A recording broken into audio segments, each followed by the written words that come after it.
But I was going to tell you, when I went to Havo, first, second, so when I finished the third, there was no fourth, because they still hadn't continued expanding the Havo. So I went to Curacao with 14 years.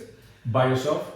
With some relatives over there? Or? My parents, my mom had a friend over there, and she requested that friend to take me in her home, and then her friend decided to make space for 4 of us, 4 students.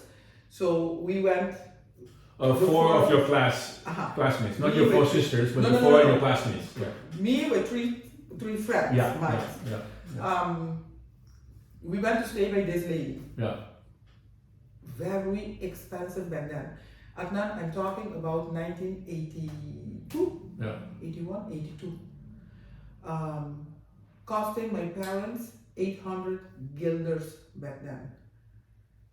1982. And the 800 guilders per month for you to me to stay over there.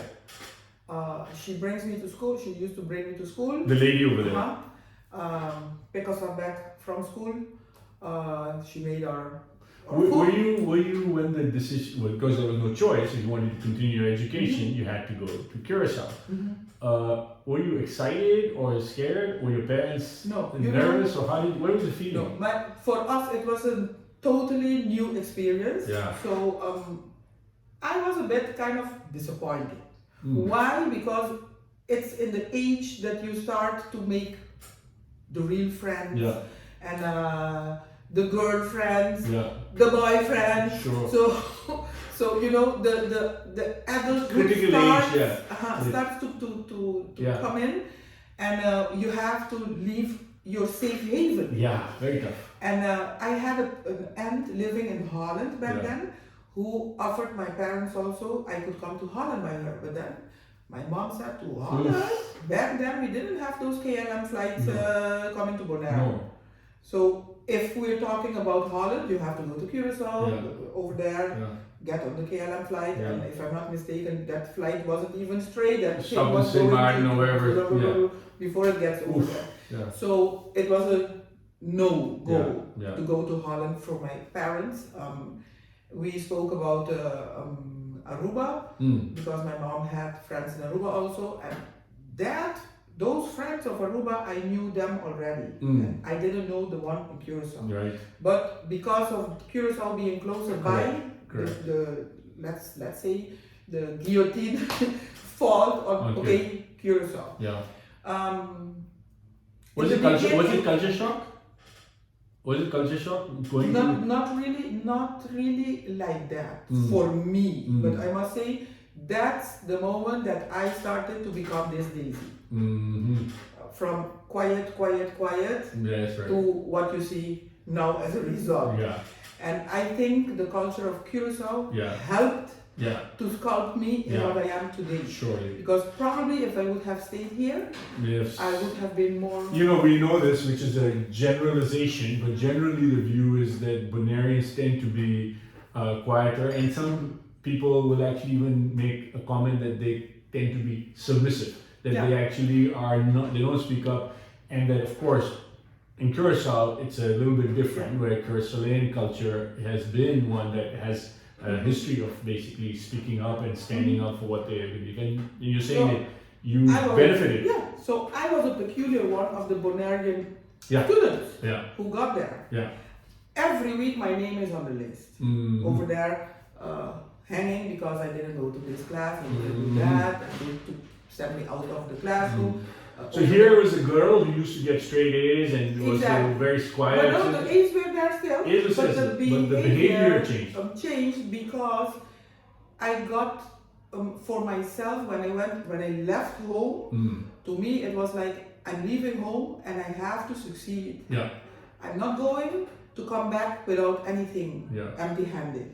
And when I got in Curacao, I didn't even know what I had to expect.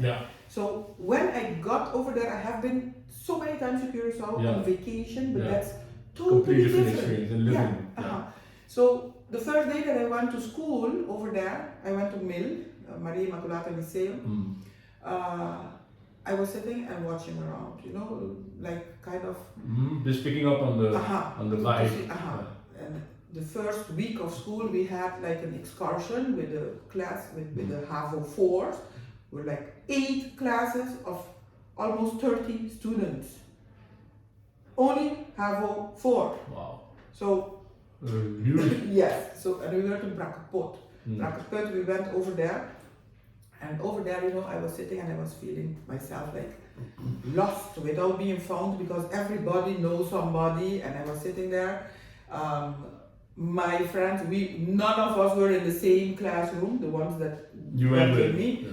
Each one of us were in a different class. Yeah. So everybody with their own class, and I'm sitting there and I'm watching. Then I remember this one guy came to me and he told me, why are you sitting like that? You have to participate. You look good. You're a nice lady, so you have to participate. You can't be sitting there on the side and watching. And he grabbed me literally by my paws and grabbed me and took me alongside him in the group that was actually, they had a game going on, and I was sitting, you know, like. So that's actually the way that I kind of pulled into a new mindset. And then in the bus, when we were going back to school, that was the first time that they talked to me. Kind of curiosity. Who were I? Where was I coming from? And why did I have to leave my place? They didn't understand. Why at this age I had to leave my parents and come live in Curacao. And why am I living with 4 other students? We had one huge bathroom, where we used to that was our place. Safe space. And then we had the rest of the house of the lady, but we tried, I tried not to be too much in the house because that's not my house. My bed, actually, that was my safe haven, not even the bedroom, because I had to spend that with, or sharing with 3 others. Wow.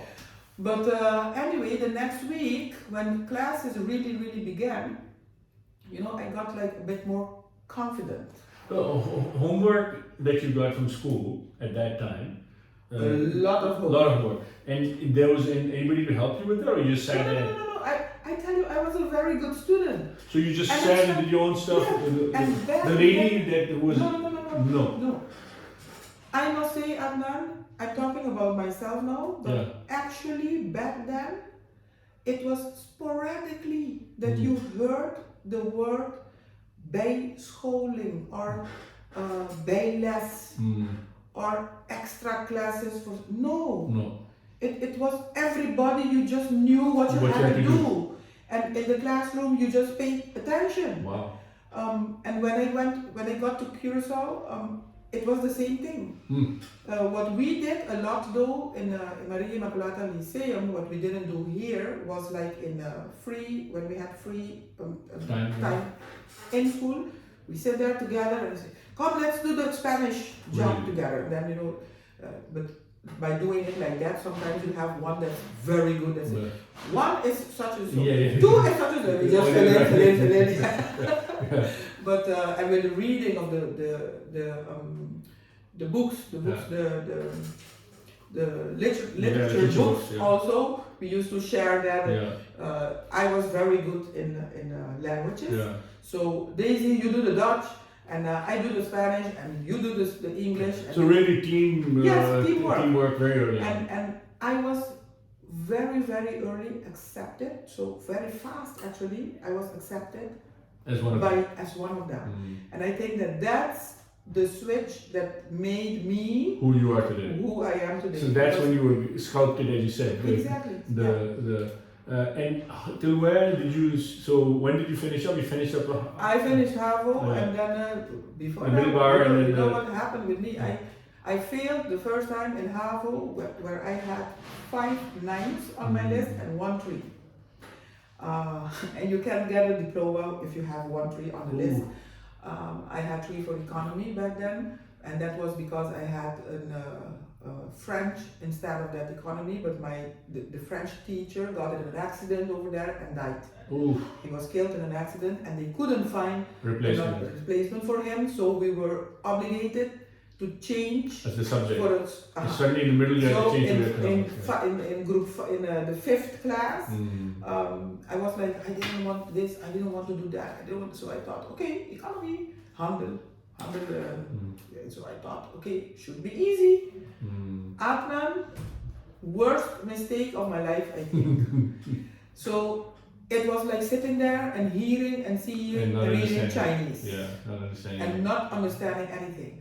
So I failed that first So you year. had to repeat that year? I had to repeat, and that's when my dad said, you don't stay over there, you come back home. Oh. So I came to Bonaire, and he brought in his economy teacher he had back then in Curacao, a man of almost 80 years, I think the man was. That man was coming, my dad was paying for him to come every Saturday, to come to Bonaire, to teach me the classes, but and I went back at the end of the school year to do the economics exam. And that's when I finished that, then I did the VWO. And then you did VWO also in Curacao? In Curacao, yeah. And then when you finished VWO,